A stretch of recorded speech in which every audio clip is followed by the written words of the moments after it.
right, everyone out there in Radio Land, it is time again for the Connie Reeves Show. My name is Connie Reeves, and I am the hostess with the mostest that is so delighted to be here to have you join me this evening at the beautiful state-of-the-art studios of WNRR Gospel 1380, the original, one of a kind. I am so super excited and extremely delighted that you, our listeners and supporters, have tuned in again for another fabulous, exciting show tonight. My guest tonight will be two ladies who recently took a very exciting cruise. We talked about the pre-planning before the cruise. Now they have gone on the cruise. They have returned. They had a fabulous time. So my co-host and I, Pastor Overseer Clyde Lawrence on the West Coast, will be talking tonight about cruising on the Mexican side of the country. This is not the Caribbean. This is a Mexican cruise that they took.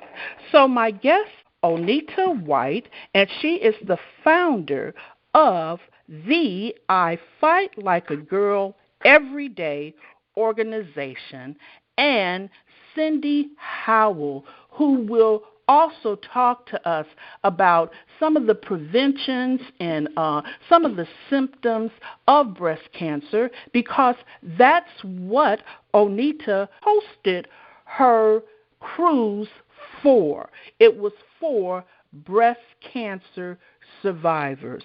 So, Oneita, how are you doing tonight? And it is so good to have you on the show. I'm doing great, Connie, and we had a wonderful time on the cruise. It was even more than what I expected it to be. Mm-hmm. And the thing is that I wanted to know, how did you come up with this idea, and what specifically was your cruise for? Well, I came up with the idea because both my mother and my sister passed away at early ages. My mother was 58, and my sister was 61. They both died of breast cancer. And as we know, breast cancer is not a disease you have to subscribe to. And before my mother passed away, I made her a promise that I would look into why women of color seem to get breast cancer more often and die more often than other races. I fight like a girl every day. You know, that used to be an insult. You fight like a girl. And there are some strong, wonderful, powerful women that fought like girls do and survived. I mean, they beat it. And we were celebrating those women. And once I got the organization going and got people interested, I have over 2,500 people on that particular site, on that page. Men started saying, well, what about us? Men get breast cancer. And so instead of just celebrating breast cancer and celebrating the survivors, we included everyone that's had cancer and survived, or people who have lost people from having different cancers. So we wore pink, but it was actually celebrating all survivors of cancer. And so how did you put the cruise together? What were some of the steps? Basically, what I decided to do, I decided on the date that the cruise should be. And we went from the 26th through the 29th of February. And I picked that particular date because it's in winter, and Ensenada is nice and warm and a break from the cold weather. Not that it gets extremely cold here in California, but cold enough so we can enjoy some summertime weather. And that's in Mexico, correct? That's in Mexico. Ensenada, Mexico is where we went. And it was my birthday. I was born on February 29th, and I thought that would be a good way to celebrate my birthday with a lot of friends on the cruise. So once I decided on a date, I went to work advertising on Facebook and other places about the cruise, and I really got a tremendous response. But the back work, the work that you have to do is extensive in getting it together and, getting people to make their down payments on time, and they have deadlines and dates. So you have to remind people that they have to, make the deadline or the price goes up. And so that was a little something different for me, but I was up to it. I had double knee replacements myself, and so I was stationary enough to know that I was really ready to get away in February.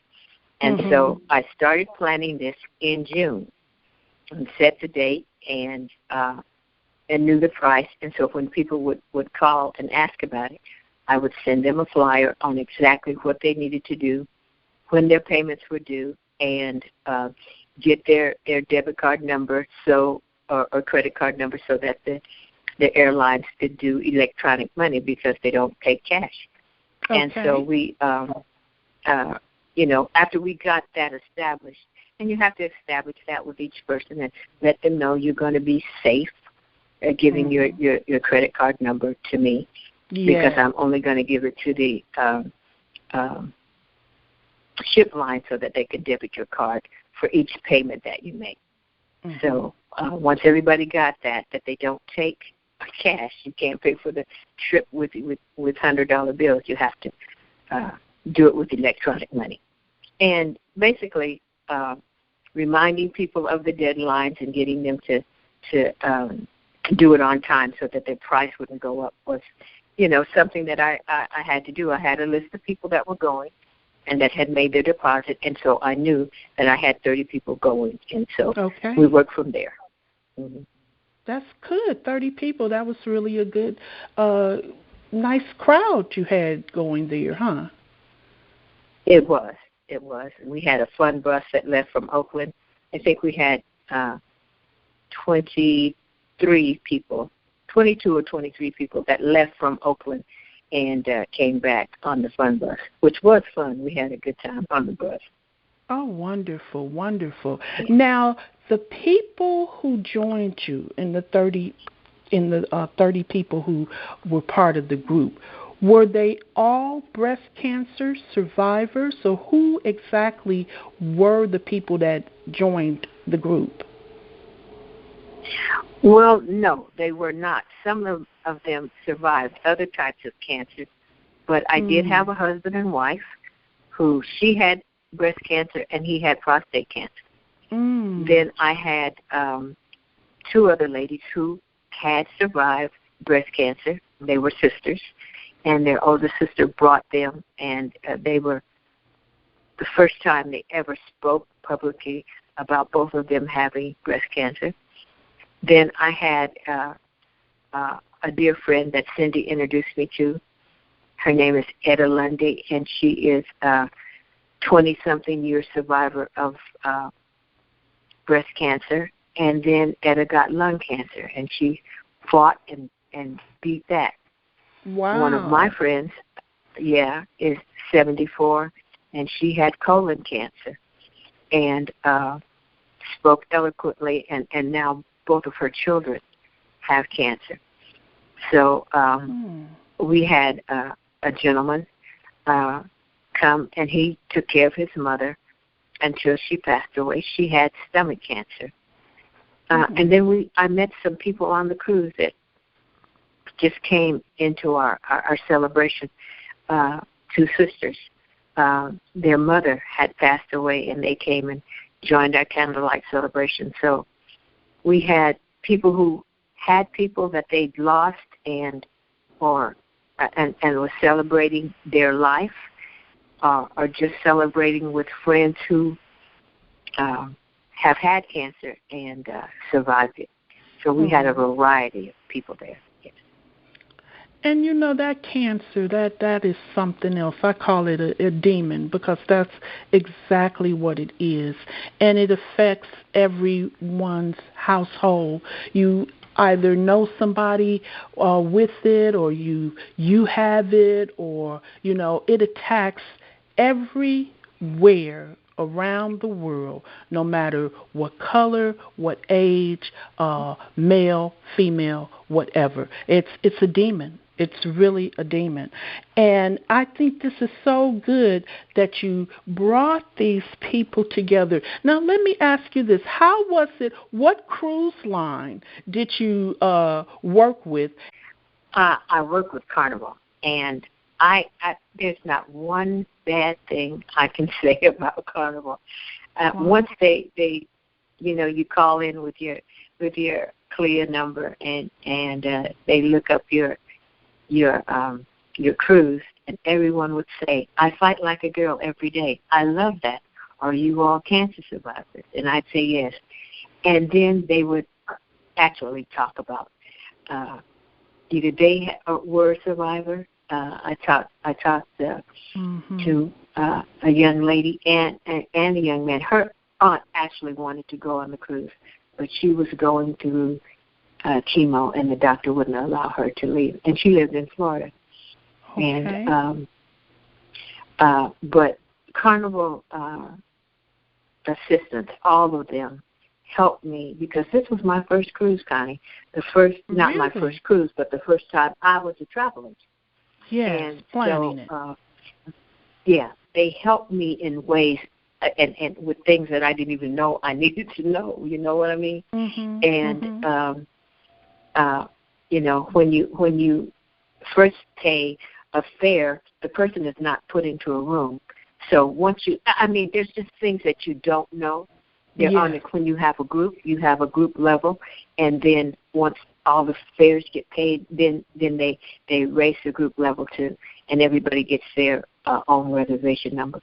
So it was amazing to me how helpful they were, and Carnival not only helped me as a travel agent, they will help the organization with funds. They give a certain amount per cabin a day to nonprofit organizations. Okay. And I asked, did it matter that I was a travel agent, and they said it didn't matter. It did not matter, and they were very proud to be able to help not only me but help the organization. That is awesome. That is really awesome. So we also have Cindy Howell, and she also went on the cruise. So how are you doing this evening, Cindy? Oh, I'm blessed. Thank you. That's wonderful. We all are blessed, and we are blessed to have you on the show today. So how did you hear about this specific cruise, and what did you think about everything? Well, one of my friends, Yaya, sent me an email about the cruise, and I love the cruise, period. I was like, I'm in. And when I heard about what she was going to be doing on the cruise, I was most definitely in. So I immediately contacted Oneita and let her know that, if she wanted me to help her promote a cruise, I was more than willing to do that by introducing her to a group of women that celebrate, themselves being alive and their healing process for many, many years. And I introduced her to Etta Lundy, who I've been knowing for over 25 years, and I've been participating in her celebration of life events for many years. And when I first met her, I was actually her balloon decorator. I had a balloon business called Balloons from Heaven, and I would always come do her balloon for her, and we would do a balloon release for all the people that have passed that we wanted to remember.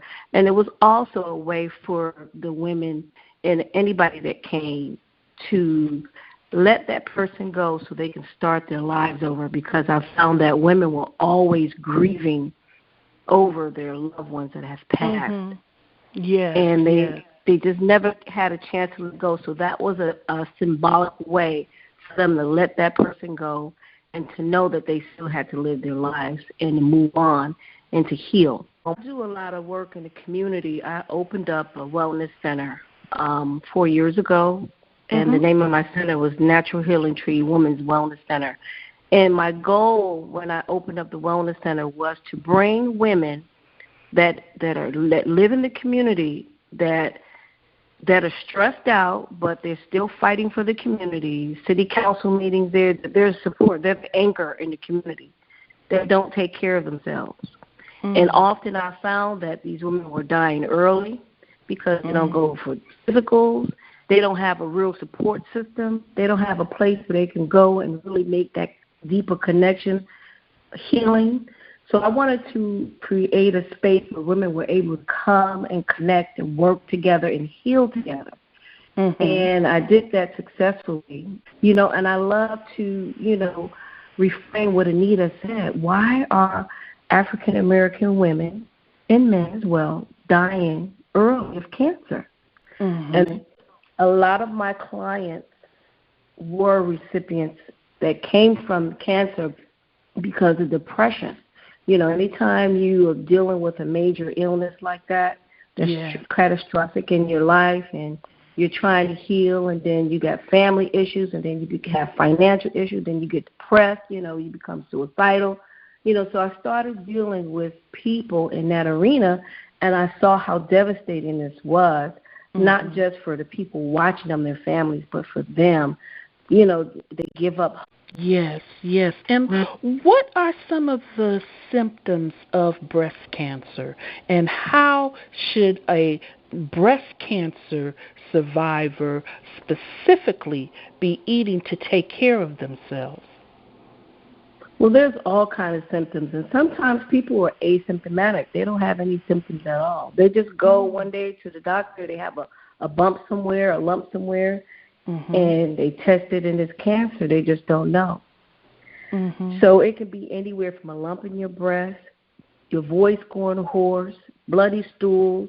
It can be a whole lot of things. But the thing is that as far as I can see, the only thing that I've seen that help people live longer is having a positive attitude in the first place, changing their mindset, eating the appropriate diet. And that means less animal fat. We eat too much meat in this country. Yes. We need to cut down on the fat, because fat and meat causes the body to be inflamed and to become acidic. And our blood can't handle all that. We all have precursors in our blood system for cancer. But how do you tap into that is by eating all the food, the meat, the fried food. When you fry meat at a certain temperature, those oils become carcinogenic, and that's pure research. And the kind of foods that we eat, like olive oil, people think you're supposed to be frying with olive oil. Olive oil is a low-heat oil that only supposed to be used for like salads and maybe to do a little light stir fry at temperatures not over 200. So if you take that temperature over 300, 400, that oil is going to become carcinogenic.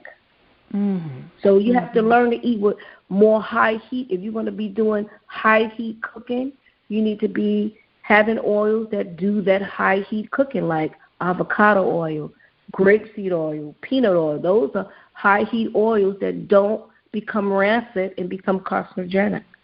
I see. So, and then another thing, one of the most important things I tell my clients that I'm working with, and all of my clients are off their medication. They all, exercise. They all eat right.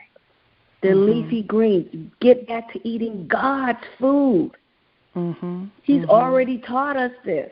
It's in His Word. Get back to eating leafy green vegetables, food that comes from the earth that's highly enzymatic, that can open up the cells to more life and more energy. Yes, yes. And Oneita, I know that when you cruise, because I love to cruise also, there's a lot of eating going on. Did they have any special diets for your group? Did they offer that to you? They did not. And I asked everybody if they needed. So we kind of all overindulged, but you can see with Cindy as the coach, we made up. We made up for it afterwards. Now let's just walk. So the cruise was for 3 days, correct? Yes. And so just walk me through, what was day one like? And either of you ladies can jump in the conversation. What was day one like? What activities did you have on the cruise that were specific for your group? Well, you know what? We only had 2 days where we ate together. We had tables, and we had actually 3 people who had birthdays, and so the second night was our birthday celebration of those 3 days. But activity for the group was on Saturday night we call it the pink night. That was a formal night. And we had a room. They Carnival gave us a room, set it up with a mic and table and chairs. There was a head table, and Cindy and I and Etta sat at the head table, and Etta was our main guest speaker, and Cindy actually talked about being healthy and staying healthy during that time. And then we had members of the audience come up, and the balloon release that she talked about that was at Etta's house actually helped me, because I was keeping my mother and my sister so close to my chest. And at that balloon release, Connie, it was amazing to me, and I wanted to do something like that for people on the cruise. We couldn't do balloons because when they come down, they could harm, the fish and foul life. So we had, I purchased candles, battery lit candles, and everybody had a candle representing either themselves or someone they loved. And I have people calling me, especially the 2 sisters that had cancer, saying, you know what? And they got up and talked, and they talked for a long time, didn't they, Cindy? And neither one of them had ever publicly talked about their connection as sisters, but also their connection with breast cancer. And the 3 of them going was amazing, and they amazed themselves by being able to talk about having breast cancer. And one of them was still going through, I think she had to do her radiation, but she said she was going anyway. And so that connection that we had, the 2 days that we had the formal meeting, was marvelous. And I tell you, like I said at the beginning, it exceeded my expectations, because we didn't come back 30 single people. We came back as a group and friends, and there were relationships formed. People have had birthdays that celebrated with people that they went on the cruise with. And really? I've had people call me and say, you know what, we got to do this again, but this time I'm going to take so-and-so and so-and-so and so-and-so. So it was a bonding experience that I can't, you know how you have a spiritual bonding with someone? And I had that with almost everyone that went on the cruise. I learned so much just being with them on the cruise. Oh, my God, we had a marvelous time. There was activities all day on the cruise. I absolutely love to cruise. It's my favorite transportation for a vacation because of all of the lovely things that you just said. And Oneita, how can people find out more about your organization, I Fight Like a Girl Every Day, and what you have coming up in the future? Of course, I'm on Facebook, and believe it or not, that's where I got most of my people that I didn't know from Facebook. And I also have a website, IFightLikeAGirlEveryday.com. And we're still building the website, but I have I Fight Like a Girl Everyday page on Facebook, and people can join. They have to request to join if I don't add them, but I add everyone that asked to join. Okay. We are planning next summer, as I told you, we're going to take a group, and I don't know how big it's going to get because I want to get a list of people who want to go in 2017. And I have a girlfriend there who has it's called Black Paris Tours. She went to France to live for 2 years and ended up, she's been there for over 15 years. So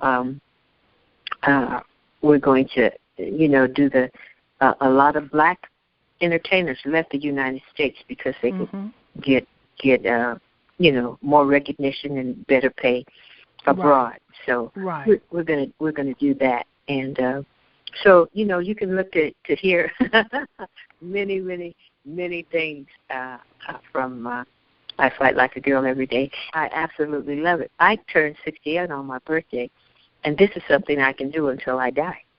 Yeah. And I love it. It's and so we're gonna be doing more cruises, of course. Of course, wonderful.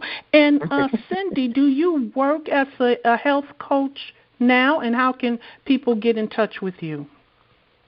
Yes, I do. My website is naturalhealingtree@gmail.com. And I'm also in the process of finishing a book. The name of my book is Your Health is Your Wealth. And that should be on the market probably the end of June, beginning of July. That's awesome. And we will probably bring you back on to talk about your book because we do have authors on at various times. And for all of your travel news, call me or my co-host, Pastor Clyde, at my private studio at 505-652-2107. That's 505-652-2107. I thank you so much, Miss Oneita White and Cindy Howell, for being a guest. And we thank you, our listeners, for tuning in. And all we want to do, ladies and gentlemen, divas and gents, guys and dolls, is educate you on how to get money, make money, and save money. Good night.